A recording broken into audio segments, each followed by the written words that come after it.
இந்தியாவின் சென்னை நகரின் சவுகார்பேட்டை பகுதியில் உள்ள தேவராஜ் முதலி தெருவில் அமைந்துள்ள சென்னகேசவ பெருமாள் கோவில் பிரிட்டிஷ் கிழக்கிந்திய கம்பெனியின் உதவியுடன் கட்டப்பட்ட சில கோவில்களில் ஒன்றாகும். சென்னகேசவ பெருமாள் கோவில் மிகவும் பழமையானது.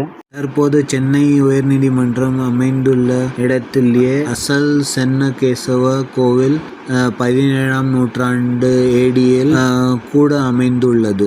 ஈஸ்ட் இந்தியா கம்பெனி 1757 AD-யில் இந்த கோவிலை இடித்து பொதுமக்கள் எதிர்ப்பு காரணமாக 1762ஆம் ஆண்டு புதிய சென்னகேசவ பெருமாள் கோவில் கட்டிய மணலி முத்துகிருஷ்ணன் முதலியாருக்கு நிலத்தையும் கொஞ்சம் பணத்தையும் கொடுத்தாரு. இந்த விஷ்ணு கோவிலுடன் சிவன் சென்னமலேஸ்வரர் கோவிலையும் கட்டினர். இதனால் சென்னைக்கு இரட்டை கோவில்கள் கிடைத்தன. சென்னகேசவ பெருமாள் கோவில் மூலமா இந்த ஊருக்கு சென்னைன்னு பேர் வந்தது.